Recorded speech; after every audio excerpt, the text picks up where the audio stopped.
Merry Christmas, everybody. Hi, everybody. Merry Christmas. All right, this is your boy Dev of War Room Sports, and this is, look, y'all know our motto, the show must and always will go on. So we'd like to welcome you to episode 233 of the War Room, our first ever Christmas Day special. Sit back, relax. Episode number 233 of the War Room starts now. Merry Christmas. Peace out. Merry Christmas. Happy birthday, Jesus. Blog Talk Radio. You know Dasher and Dancer and Prancer and Vixen, Comet and Cupid and Donner and Blitzen. But do you recall the most famous reindeer of all? Come on! Rudolph the red-nosed reindeer had a very shiny nose. And if you ever saw him, you would even say it close. Come on, come on! All of the other reindeer used to laugh and call him names. They never let poor Rudolph join in any reindeer games. Then one foggy Christmas Eve, Santa came to say, come on! Rudolph. Ladies and gentlemen, welcome to the War Room. You got Dev, What up, Kill, Jimmy, PJ, and B. Austin, the hot block commander. Give it to you how you want it in a 1 or 2 hour show that'll keep the brain running with the premise to talk sports on a national level. Bold with them topics, sorta like some rebels. When it's game time, they like the Fab Five doing prime time. Sports conglomerates speak their minds a little bit. From sports medicine to sports veterans and greats. The 4th of 26, so the war in Kuwait. It's the War Room with 5 nights at the round table. 5 Philly guys diversified and educated. The show must go on.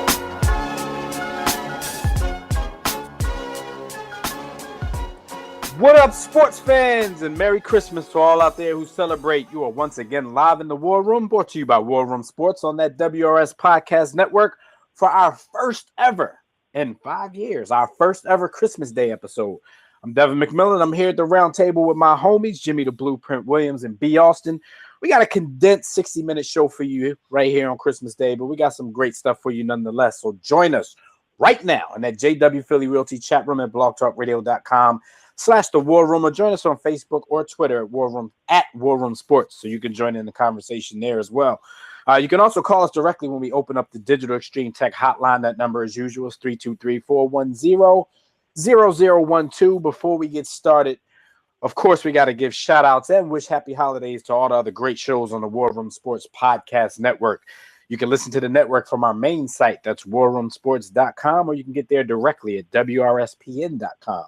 You'll find shows such as The Broad Street Line with Roy and Chris, the Tissue and the Tape Hip Hop Show with Phil and Survive. For all you hip hop heads out there, it's the best thing going. After Further Review, aka the Sideline Pass with the Mayor, and a whole lot of other top quality programming. So make sure you go over to the website and check that out. You can also check the listings at fatsradio.com. That's PHATZ radio.com for air times of all your favorite WRSPN sports shows, including our show, The War Room, which airs over there on Sundays and Tuesdays at 3 p.m. Fellas, what's going on? How's your holiday been so far? What's up, beloved? I'm chilling, man. You know, just happy holiday. They gonna get this work. Fat white man in a red suit, so I tied him up. He's in my basement. He got some scamming to do. He's trying to break in the crib. That might be why the news story said there was a lot of kids without Christmas presents today. Dude was a little tied up at the moment. All I gotta say, man, is happy Kwanzaa to everybody out there. You know what I'm saying? I ain't with the no mind.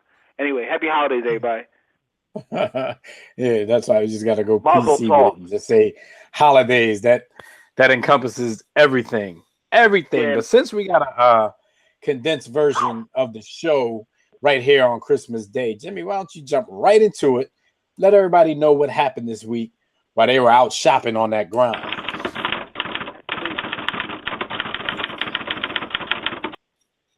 As always, while you are on the grind, is brought to you by DirecTV. If you'd like a better TV experience than cable has to offer, which includes the NFL Sunday Ticket, go to our website, warroomsports.com. warroomsports.com. Click on the DirecTV logo and order a better TV experience at a discounted War Room Sports sign-up rate. If you call yourself a sports fan, you got to have DirecTV. Just gotta. Here's the first story I want to talk about. You know what I'm saying? Word to my brother B. Austin, the Memphis Grizzlies. They chipped in to buy a car for the intern whose car was stolen. They got my man a nice, beautiful Nissan Maxima. And my brother B. Austin got mad because they ain't copped the boy a Bentley Azure. But I thought it was a great story. Nonetheless, because they didn't have to do anything for this intern. And I'm pretty sure was that a Maxima, Jim, or was that an Altima? I think it was an Altima. All right, even if it's that was definitely an Altima. It was not a Max. Altima, right? I didn't see the whole thing. I saw the front. I saw the Nissan logo, and not an Altima Maxima look alike these days anyway. But with that being said, I'm pretty sure Boy didn't even have an Altima. Boy probably had a Squatter or something. But they chipped in when they didn't have to do anything. You know what I'm saying? So I like to see stories like that nonetheless. I know B. Austin. He probably had a 78 Pacer, and the Grizzlies probably stole it for him so they can get him out of that and put him into something new. They probably used it on down payment. Yo, yeah, B. Austin's reaction to that was crazy. So you thought they went out on him? You thought they went cheap on him, B? Yeah, they definitely went cheap on him, and you tried to give them both some excuses, but I wasn't having it because then I thought about it, and I was like, look, it's 13 guys on a roster, and you figure at least 8 of them are multi-millionaires, right? Vince Carter has made exactly too much money in his career. Exactly. So he's in the 9-figure range. Zach is under the 9-figure range, but he's closing in on it. Marc Gasol is probably in the middle of the 8-figure range. So I'm like, not to be counting these dudes' money, but even if all 13 put up a young 3,500, they could have caught my man a 3 Series or a C-Class. And then you brought up gas. Why you gonna cop? He's just an intern, so you gonna cop him a car, and he probably can't afford to make 6 engines. No, he can afford to maintain it because if you're buying it brand new, you're getting a 4-year service pack, and they put cheap engines in the young Benzes and the young Beamers anyway. So it's the same gas that you're gonna spend on an Altima. Hold up. You're talking 4 years. What if this internship just doesn't work out? What if the dude, he just doesn't become too much with his life?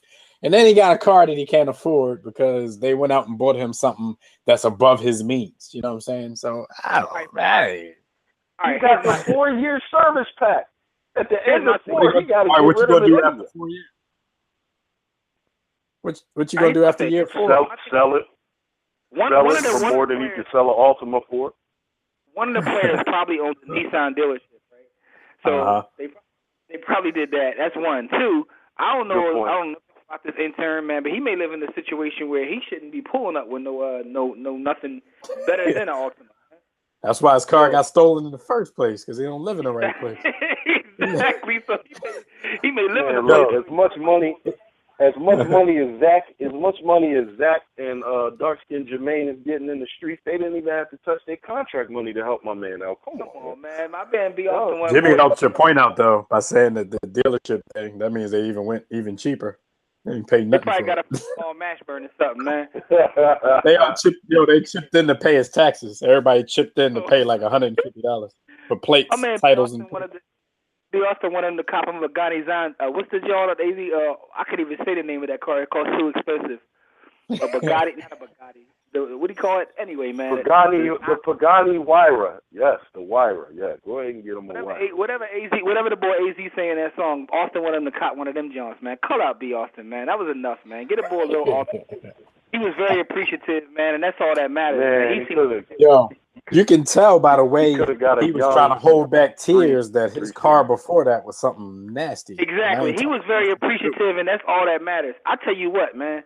Somebody give me an Altima right now. I'll be very appreciative because I don't give a damn about a car. I just want to get from A to B. So with that being said, man, shout out to the Memphis Grizzlies, man, because they didn't have to do anything. But they looked out during this holiday season, man. I'm all about Uber these days, man. If y'all ain't take Uber, y'all got to do that. That makes you feel like Michael Douglas in A Perfect Murder. You're getting money, but shout out to Uber. Anyway.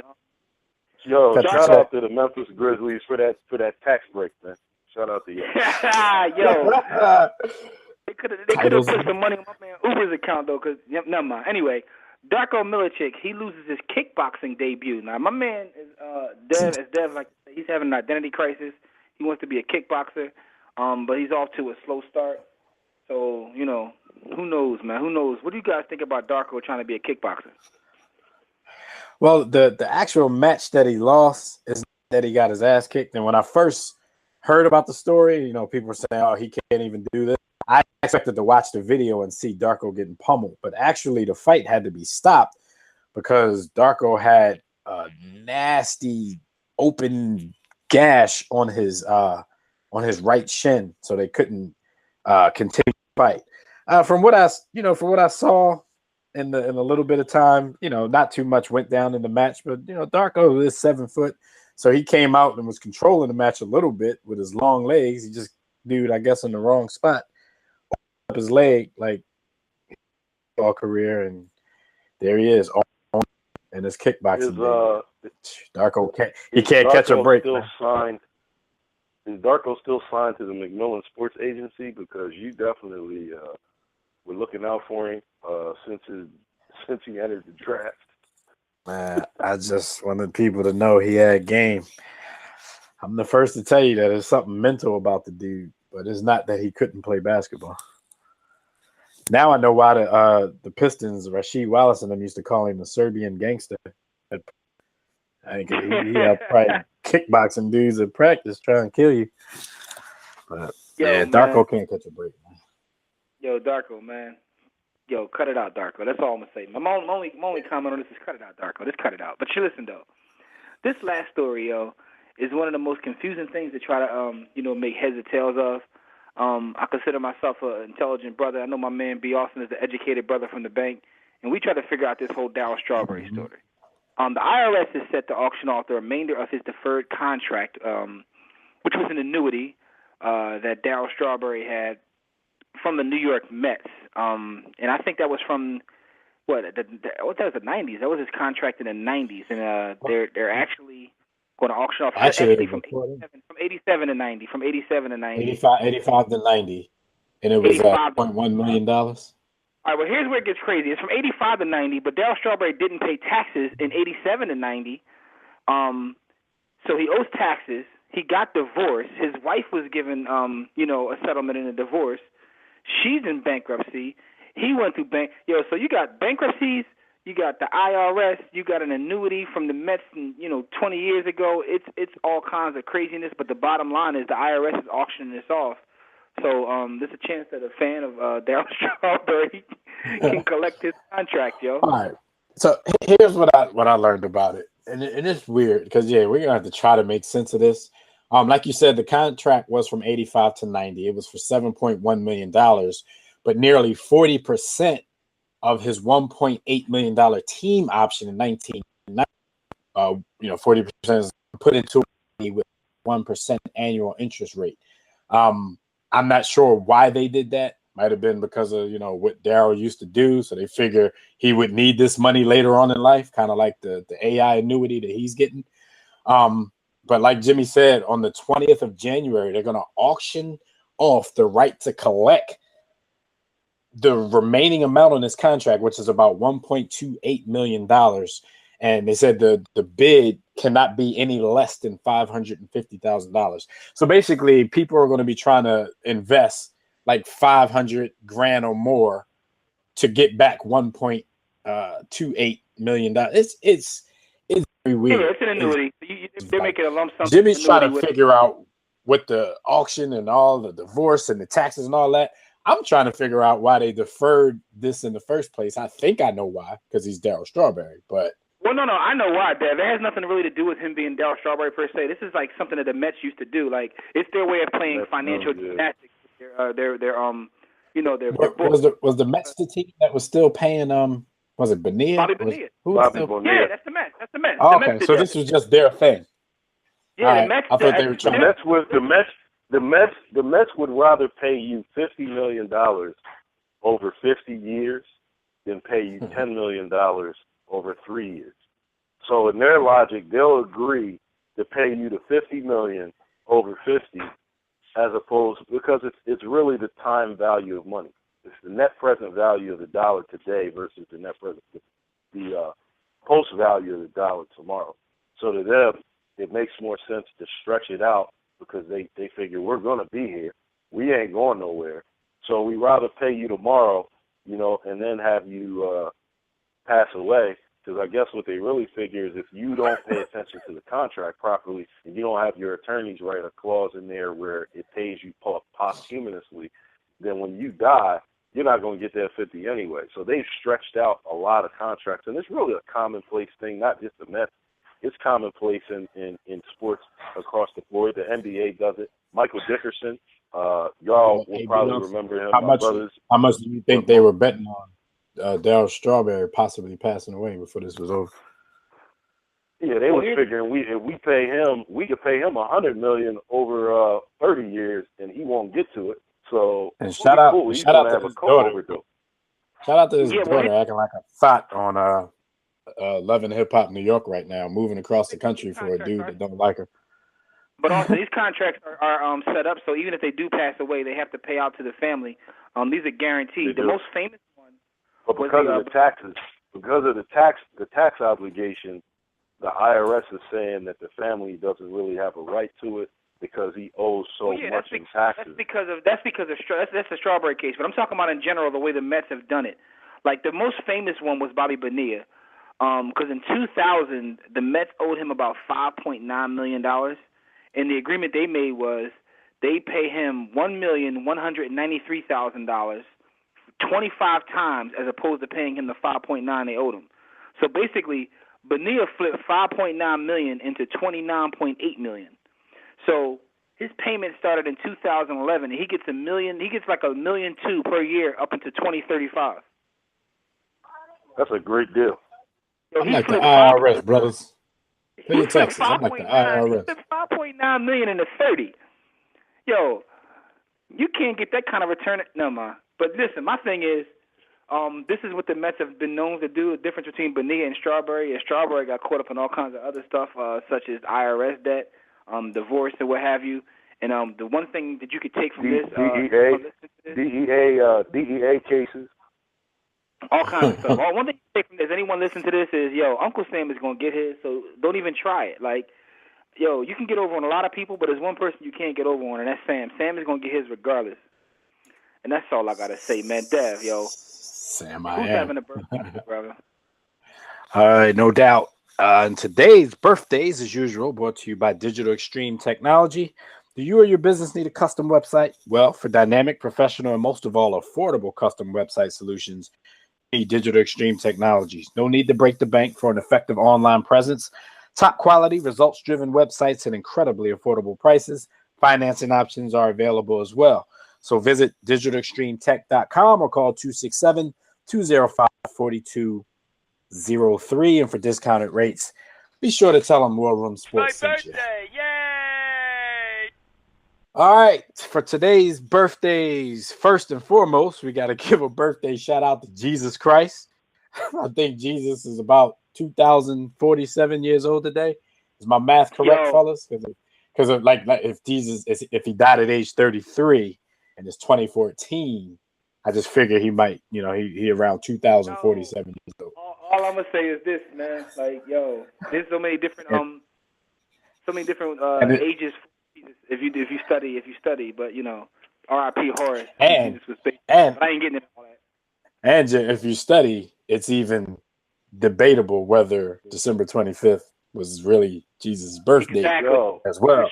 But we're not going to get into that. That's why I said I don't even want to get into all that, man. I'm not going to get into that. Don't have sheep in the fields in December, man. Either way, man. That's all I'm saying, man. Let's move on. Either way, man. Happy 2047th birthday, Jesus. Eric Gordon. People are winning in history. Yeah, Eric Gordon. I'm trying to cut y'all off for y'all get us in trouble. Eric Gordon, shooting guard, turns 26. One of y'all favorite offensive linemen of all times, guard from the Philadelphia Eagles, who likes to get his Michael Phelps on. Sean Andrews turns 32 on Jesus' birthday. Ricky being Ricky third person talking, base stealing, baseball hitting Ricky Henderson turns 56 years old. Shout out to him. The great Miami Dolphins running back from their undefeated team. They actually had a three-headed backfield that year. Larry Zonka turned 68, and Ken Stabler turned 69 today. So we'd like to give a nice War Room salute to all of these folks on their birthdays, like we said, including Jesus. Happy birthday, JC. My birthday! Yay! All right, Yo, so real quick. shout out to Santa. Shout out to Santa Claus. I'm sure it's his birthday today too. Yo, I ain't got no more comments, yo, because y'all hear my opinions. It'll get us kicked off everything. Santa Claus do too much work for this to be his birthday. Like, who does that the night before their birthday? Who flies around the world? Like, I don't know. Hey, he only work one day a year. I think Santa getting money. Santa getting money though. That's true because he doesn't really do much at the crib. You know, all the little people, you know, do everything that need to be done at the crib. You got dwarfs, elves, and midgets. Santa got the North Pole Industrial Complex up there. You got slavery. This is the most non-PC Christmas Day radio show ever in the history of life. All right, so I'm gonna let you guys know how y'all can get in touch with us real quick, man, so these guys can cool off. Y'all can check out our website at warroomsports.com. While you're there, be sure to sign up for the War Report. That's our weekly newsletter. Click on the Contact Us tab to send a message to us about our company, our show, and inquire about sponsorship and advertising opportunities. For general inquiries, email us, info@warroomsports.com. While you're browsing the site, click on the Memorabilia tab to buy War Room Sports merchandise. Click the Blog tab to read our latest sports articles on the All's Fair in Sports and More blog. Shout out to the new writers we have there. Then you can click the respective icons and tabs to like our Facebook page, to follow us on Twitter, subscribe to our iTunes podcast, which now you can subscribe to the War Room Sports Podcast Network, iTunes podcasts, and get all of our shows. Watch our videos and webcasts at warroomsportstv.com. You can listen to the network at wrspn.com, and you can download our free War Room Sports mobile app so you can get everything I just mentioned right there on your own device. Join the JW Philly Realty chat room right now at blogtalkradio.com/the War Room. To enter the chat room, just sign up for a free profile on Blog Talk Radio. If you don't have one, if you don't want one, you can sign in through your Facebook or Twitter accounts. And while you're at it, click follow so you can get updates and reminders about the show. Like this week, when we decided to do a show at a special time. You would know that because you would have gotten the reminder. We'll be taking questions and reading posts from Facebook, Twitter, and the chat room during the show. To call in and speak with us, dial the Digital Extreme Tech Hotline. That number is 323-410-0012. Press 1 when prompted. If you already listen from your phone, just press 1 if you want to talk. Hi, Peter King with the MMQB here, and you're listening to The War Room at the War Room Sports Podcast Network.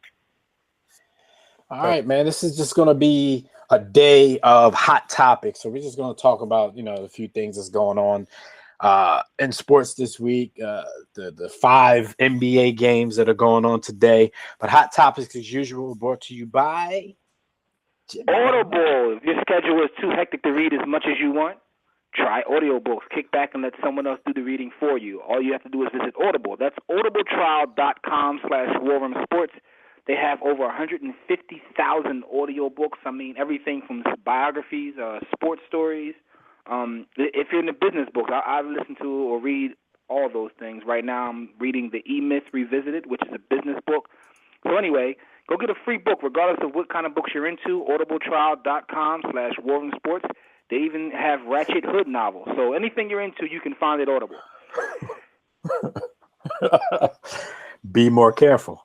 All right, so and shout out happy holidays to Fred Perdue of College Football Extra. He's actually not going to join us today because we're doing a special bowl season show tomorrow. So he's going to come talk to you guys and give all his predictions and previews and analysis of all the bowl games coming up in college football. So look forward to that tomorrow.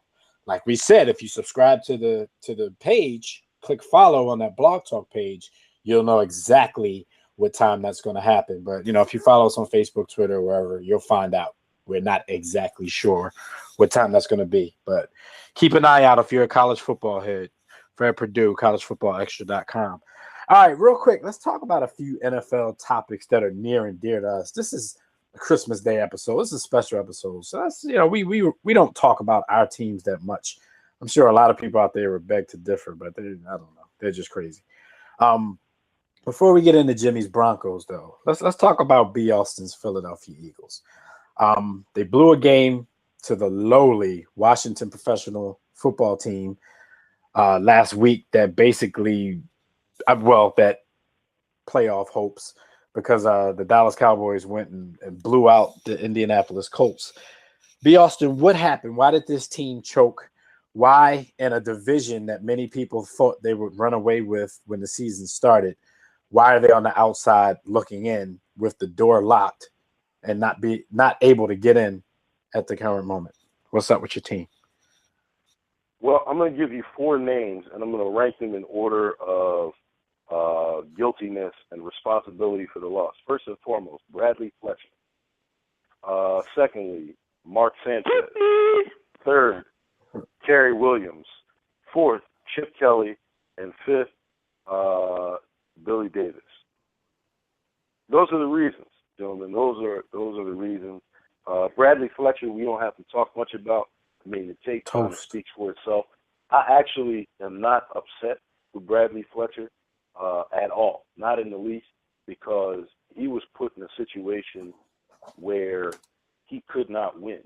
I mean, he's just not athletically talented enough to start at left corner in the National Football. It's not his fault. If you place someone that can't read in a position where they have to read a speech in front of thousands, what do you think is going to happen? If you give a man, I can tell you what's going to happen. Murray had a little lane. Kerry Williams, on the other hand, is a different case, and I'm ready to give him a rumble. And so, if he's listening, if someone is able to get this to him, and I'm not saying that I'm going to win that. I believe that being a tough guy isn't so much about whether or not you beat your opponent, but it's the willingness to stand in the ring. And I'm willing to stand in the ring with Kerry. And I thought it was about who first. That's true. That too. I'll win.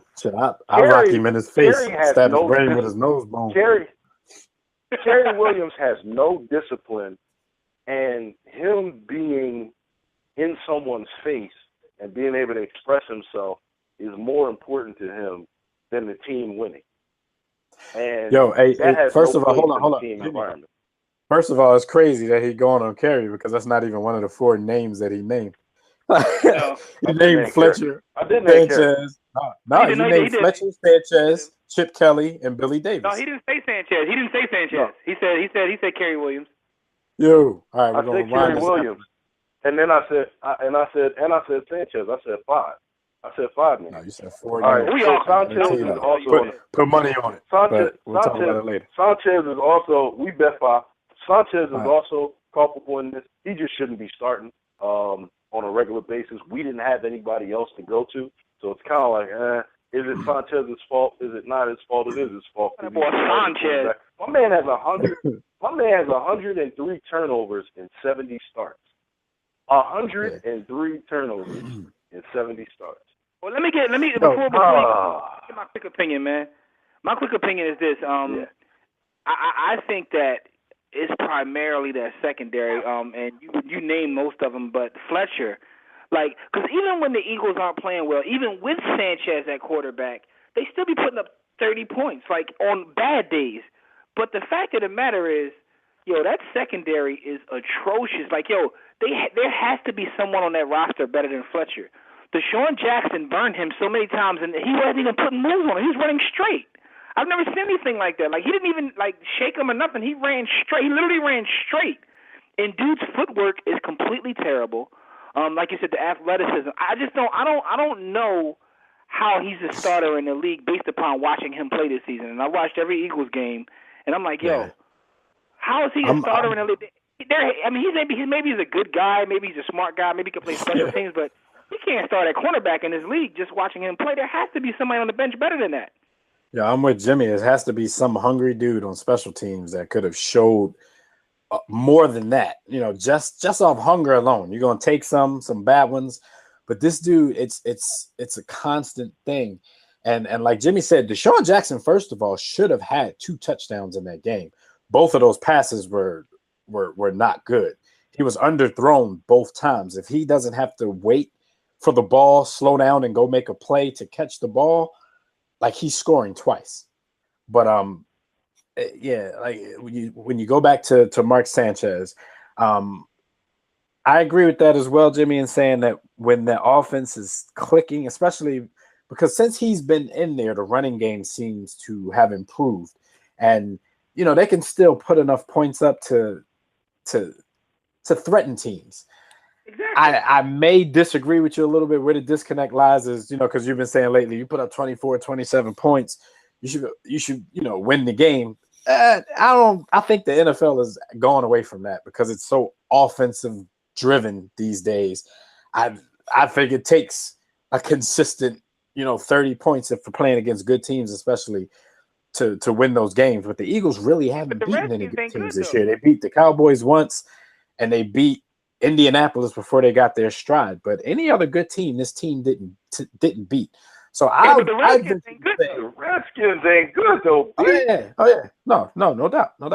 But I'd venture to say that this team was overrated from jump anyway. You know, they go 10-6 last season in Chip Kelly's rookie year, so the expectations of the fans went sky high, as it usually does with everything that they do. I think Nick Foles going down is bigger than a lot of people think. You know, there were a lot of people on that Mark Sanchez bandwagon, and you know he basically Denny Greened everybody. The Bears are who we thought they were. Mark Sanchez is who we thought he was. I think he's a capable backup, but if he has to play for a long stretch during a season, especially a stretch when the games are very, very important, that's when I think you see why Mark Sanchez has the reputation that he has.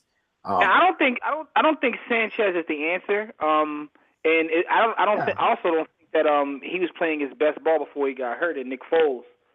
But I just didn't see that as the main problem. If that makes any sense. Like, I don't think it was anywhere near. He obviously can't start in this league. But just to answer the original question in terms of what happened, like, that secondary fell apart. Like, I just never seen anything like this. Like, they could have had together? Tom Brady at quarterback, and they would have lost them games because they can't stop nobody. Jim, they lost the Cardinals game because they let somebody get deep on a play where a team was desperate to get deep late in the game. Like it was an all-season thing. It's just glaring.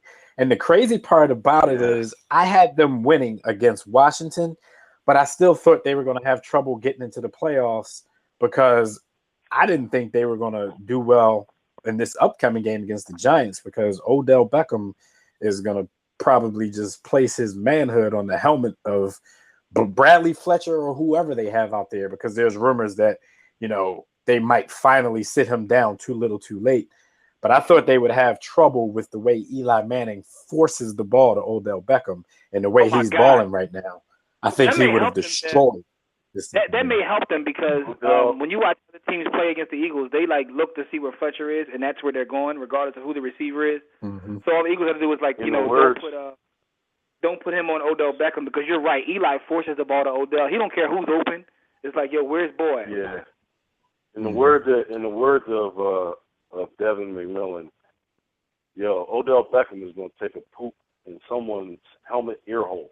He's going to take a poop in the ear hole, man. It's going to happen. Sanchez, you know what, Jimmy? I'm going to go back to Sanchez, and I'm going to put a little bit more of the blame on Sanchez, because not only do we have to consider the turnovers in that offense, pace that he plays and the nature of him being so frenetic and bouncing around and not seeing, Sanchez doesn't know what he's looking at, and he misses a lot of throws, and that's something that doesn't get brought up. in the national media much. But if you watch, B, I replays think I definitely dude, think that misses Nick Foles throws. is the better option, but with the way Sanchez missed throws and stuff like that, really I can say he just came in and was an extension of how Nick Foles was playing in the first place. I think where they differ is where they were turning the ball over and when, what point of the game. Like Nick Foles would do a lot of things early, mid-game, basically look like Eli Manning, get battered around, play bad, but he bounced back. I think he's mentally tougher than Sanchez. When Sanchez gets in a little bit of trouble, he has the head down. He's sulking a little bit on the sidelines and on the field at times. Yeah, that's the difference, I think, between when he struggles versus when Nick Foles was struggling this season. But from what Nick did last season, I still think he should get a little bit more leeway for struggling. He was in essence a second-year quarterback, even though he's in his third year. And he didn't even come into this season with enough games to have a full year as a starting quarterback. I think fans expected too much. And even though he made mistakes, the team was still 6-2, under his leadership. And they don't want to give him credit for that. But at the same time, they had a couple of comeback wins. They also had some like I said, some times where he had to bounce back. In that Washington game, he got destroyed on that hit, came back, bounced back, played well down the stretch of that game. So I think it's a lot of credit that people are taking away from him, and everybody's hollering Mariota this and Mariota that. Conversation. Yeah, it would be so stupid for them to try to make a move to get Mariota. Well, let me just weigh in on that. Here's my thing. I agree with what you said in terms of him just being an extension of Foles, because I don't know whether Foles is the answer or not. I think it's too early to make that decision, but he wasn't playing good football this year. Like, he did struggle at times, and that's why I said that. To answer the question, it was more the defense than the offense, because I don't think Sanchez is everybody knows he's not the starting quarterback, but everybody didn't know it at first. In terms of what made this everybody, team everybody loves the back. Everybody loves the backup quarterback. They just do. The backup quarterback's always the most popular guy, unless you have like Brady, Manning, or Breeze or Rodgers. Every backup quarterback's popular. But with that being said, I think that that secondary was so atrocious that he was worse than Nnamdi and even Stir Fry. Stir Fry wasn't this bad. Demetrius Stir Fry was not as bad as Fletcher has been. He wasn't. Well, Nnamdi was bad. Nnamdi, his name even comes up in that conversation because of the expectations and how much of a splash it was to get him. But no, he was in no way as bad as dude. Let's move on a little bit to Jimmy's Denver Broncos, man. They look a little shaky down the stretch of this season. They're still 11-4, so shaky is a relative term, but they laid an egg Monday night against the Cincinnati Bengals. Peyton Manning had a terrible game, 28 for 44, 311 yards, 2 touchdowns, but 4 interceptions and a loss to the Bengals, whose defense is coming back around and looking like what we thought they might have been earlier in the season. Jimmy, are you worried at all, like as a fan going into the playoffs, or do you think this is better than how they played the season out last year and went into the playoffs without much of a challenge, and it came back to bite them? I gotta keep it 1 million, yo. I won my fantasy league this week because they played so bad, and because I was playing against CJ. I was literally rooting against my own team on Monday night. Which one? You like shit. They already in the playoffs. That's what I'm. Which is one of the reasons why I hate fantasy football, because it oftentimes it makes me do that. And that's one.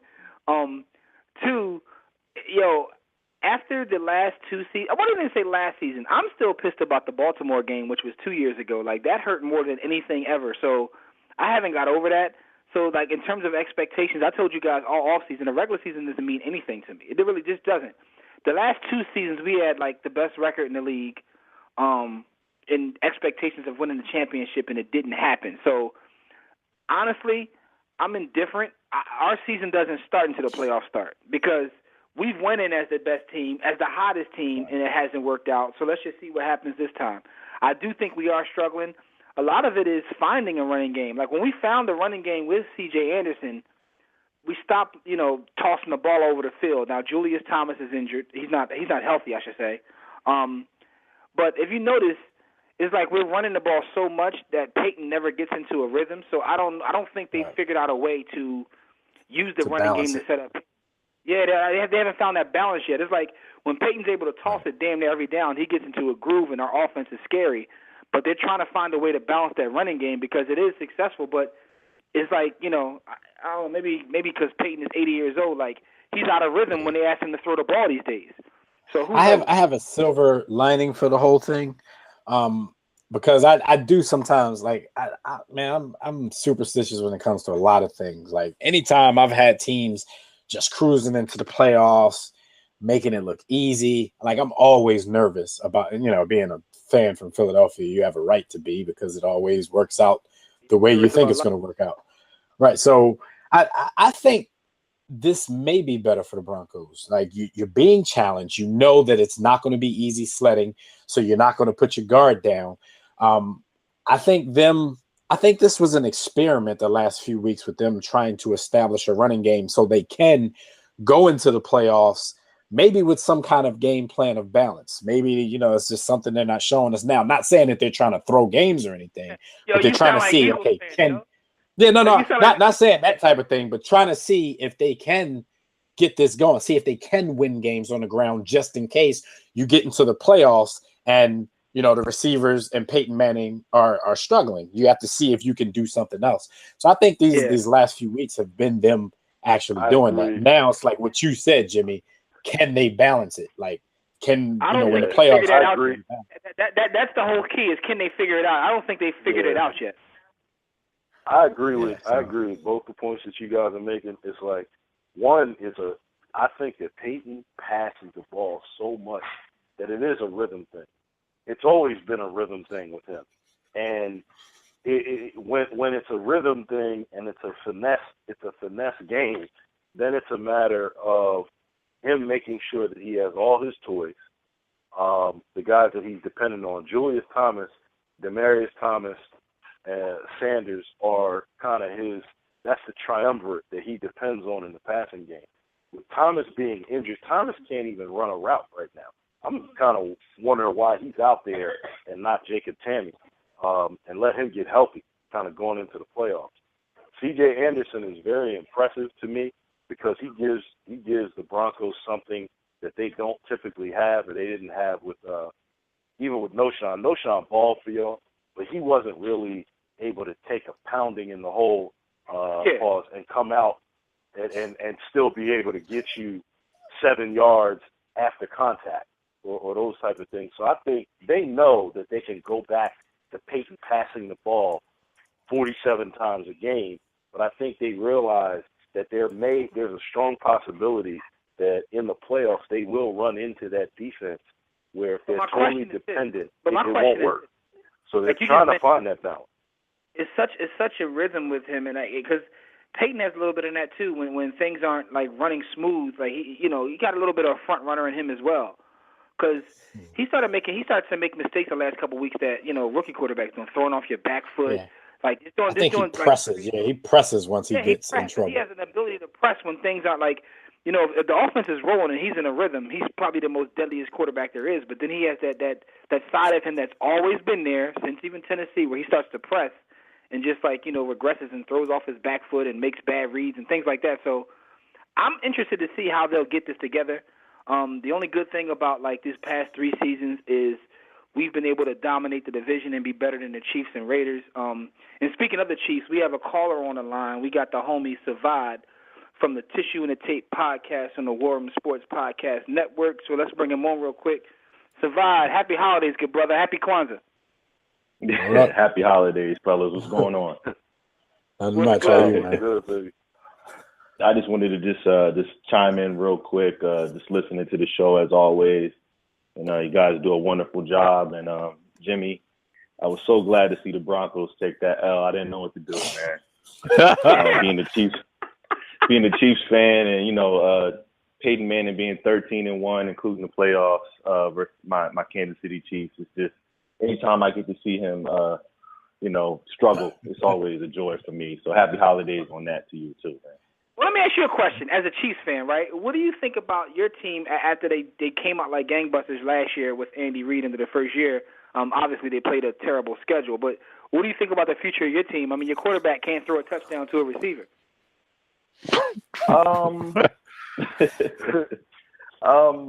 You know, they're perennial 8-8, 9-7 team. You know, just based off of having a third place schedule next year, they'll be in the running to win 10 games. I think we have the NFC North, so you know, I mean, it's a mediocre team. What do you guys need to get to the next level, though? We just need some dogs, as they say, some killers, man. You know, we got some. For as much as Tamba Hali is a good guy, I mean, he's a good player. He's a good guy as well. We just don't have those guys that, you know, gonna go out there and, you know, get a DUI or, you know, slap somebody around. Yo, y'all need players that get a DUI. But we just need some guys that just have some.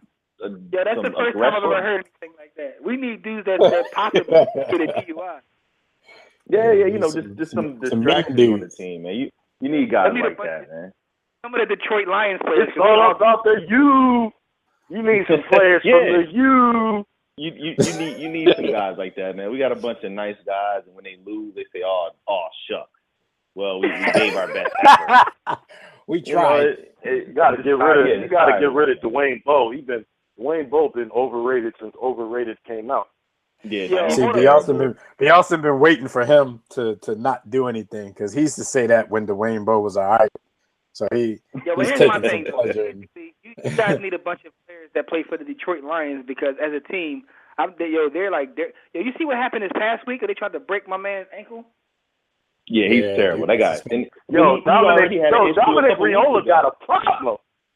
Yeah. I'm saying he played with. I mean, he got his example from Ndamukong Suh. He used to stomp people. I'm saying, like, so that's what y'all need some dirty. I got you. But what do you think about Alex Smith?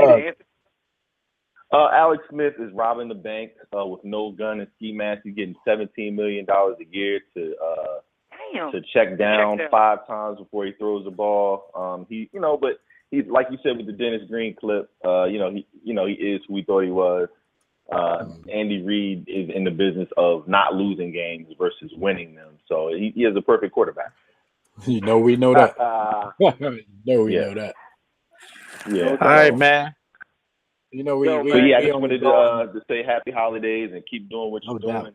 Looking forward to all the things you guys got going on. You too. And everybody, make sure you check out Survivor's partner, Phil, on Tissue and the Tape on the WRSPN Podcast Network. That's WRSPN.com. Just look for Tissue and the Tape. If you're a hip-hop head, you will thank us for the recommendation. All right, man. We holla at you. Holidays, brother. All right, man. Keep up the good work, guys. All right, peace. Tissue in the Tape. We have an excellent show, man. Tissue in the Tape. Listen, y'all need to check that out. That's the first time I heard that, and I actually think it's hilarious, but there's some truth to that. He said we need a dude that possibly DUI. They need some football thugs, man. All right, so let's talk a little bit about because the NBA is big on Christmas Day. We got 5 games on the docket. But before we do that, we have to still give our shout out to the NBA Players of the Week, and that's one Al Horford of the Atlanta Hawks and LaMarcus Aldridge of the Portland Trail Blazers. So, 2 pretty good power forwards in this league. Horford plays a little center at times as well. But Horford led the Hawks to a 3-0 week.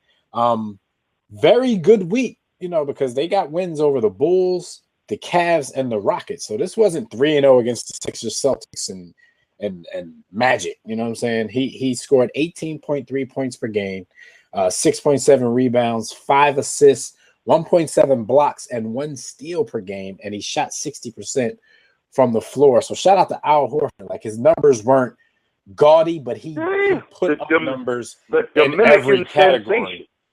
Yeah, he put up numbers in every category and helped them beat 3 pretty good teams. LaMarcus Aldridge led the Blazers to a 4-0 week, 2 wins over the Spurs, so shout out for that. Win over the Bucks and a win over the Fly Pelicans.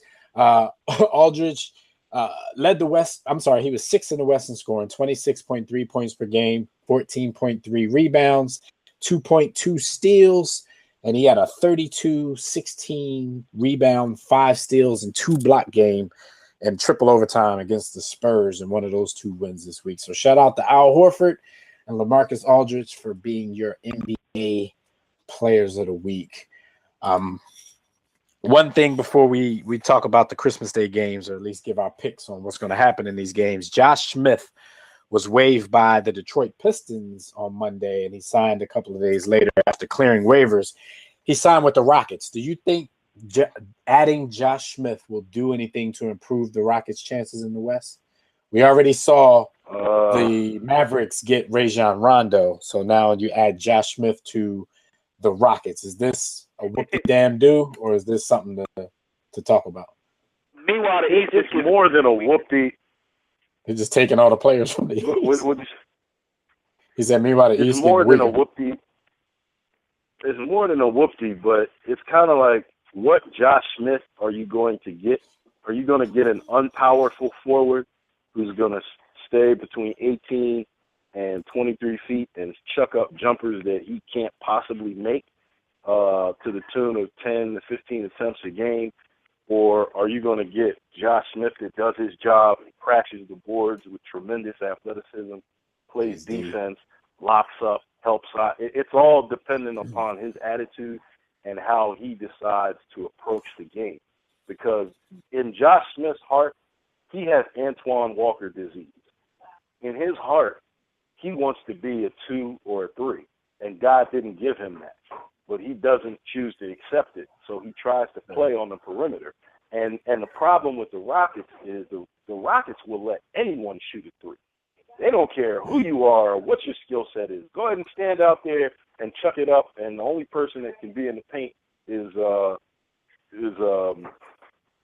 what's the boy's name? Howard, Dwight Howard. And speaking of him, yeah, that dude. I've been in a lot of conversations this week where, the main topic was how close he and Dwight Howard are as actual friends. So they're thinking like Dwight might not have it in him to tell the dude that he's doing the wrong thing, because Josh Smith is very talented, but he is probably the most frustrating player in the NBA because of what you said. Like, he thinks he's Dirk and he doesn't have that kind of a jump shot. He can do so much more, but he chooses not to because he wants to stand out on the perimeter and, like you just said, launch shots that he can't possibly make. So it could be a good dynamic if they're the type of friends who can, if they're like us, we can tell each other, what we're doing wrong, or, we're not afraid to criticize each other.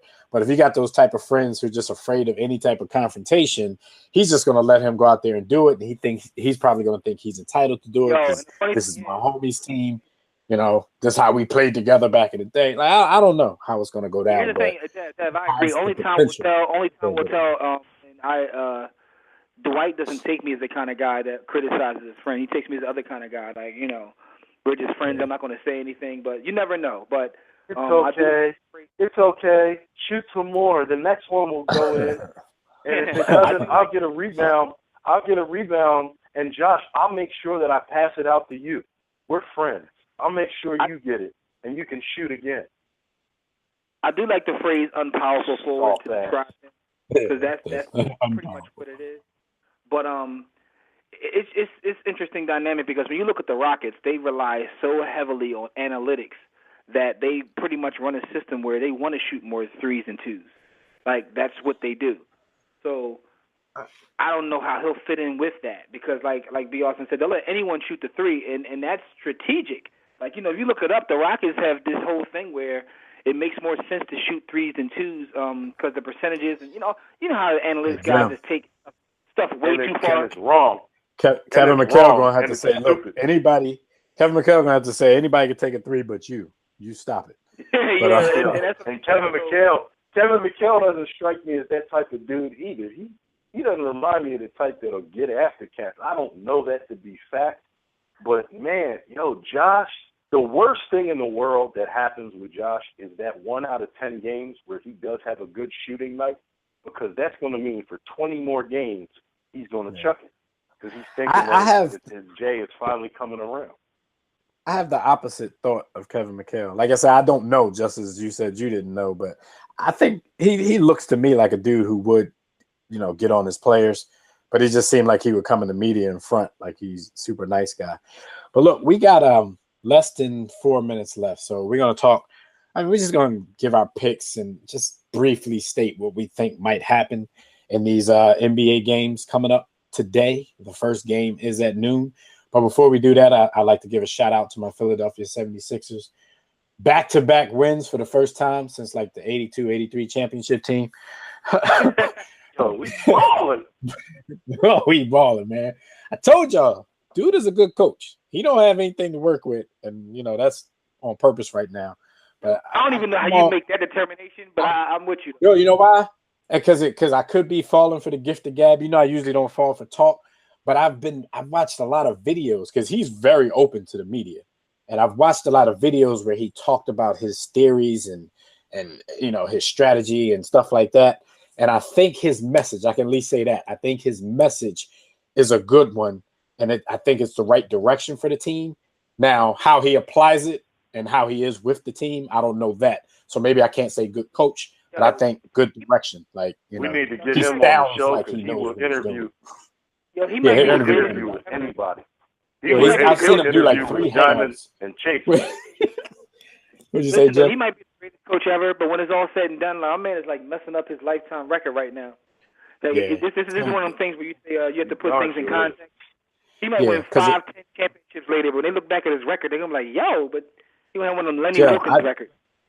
That's why I'm thinking like they must have promised this dude the world, because you step into a situation where you know that they're tanking, so your record is going to be trash for the first 2 or 3 years.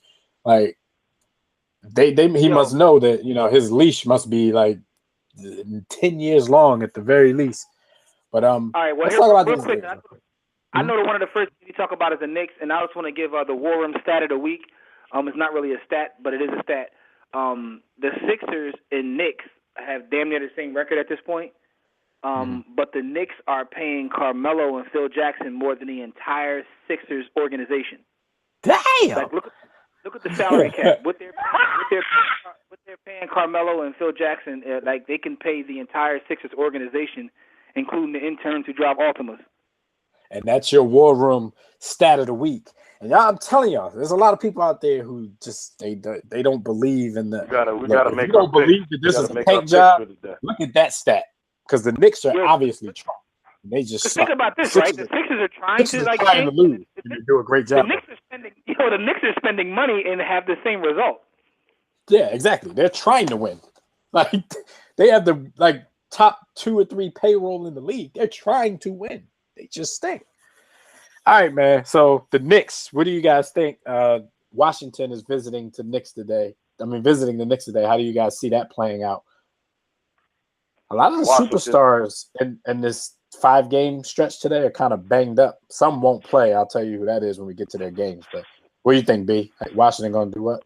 I got my man John Wall, who will be the best point guard in the world within 2 to 3 seasons. All right, we ain't got that much time. I'm going to play Washington.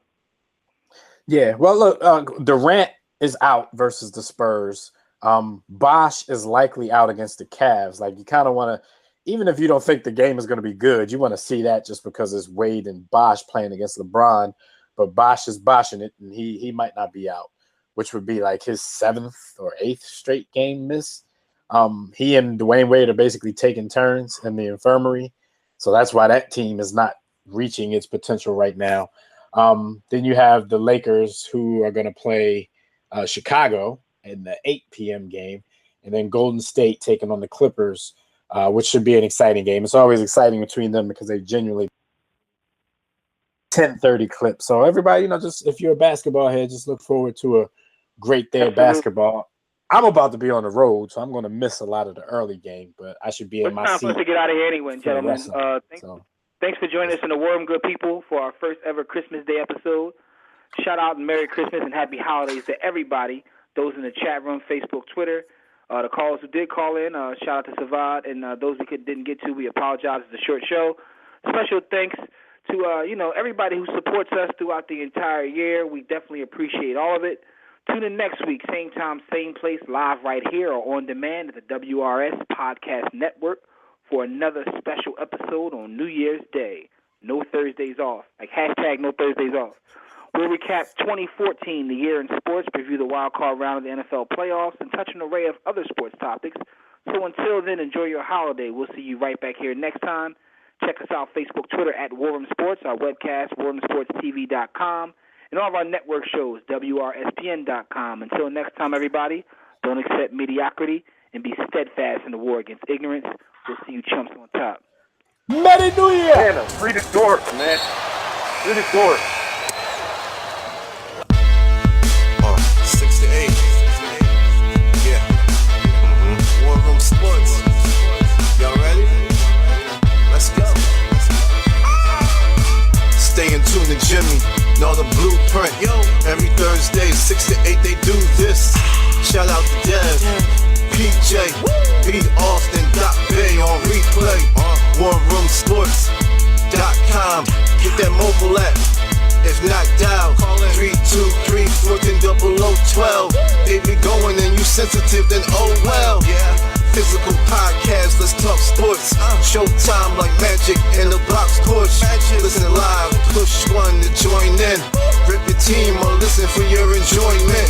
Hip-hop scholars, pit stop and knowledge. Should be in sports credits, I ain't talking college.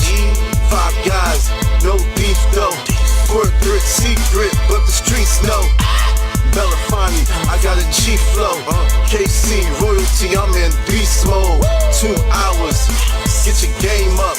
Who's the best in sportscast? You better name us. War Room Sports. Yeah, you know, Jimmy, Dad, DJ, Jack Beck, B. Austin. I'm Jack. Coming on the beat.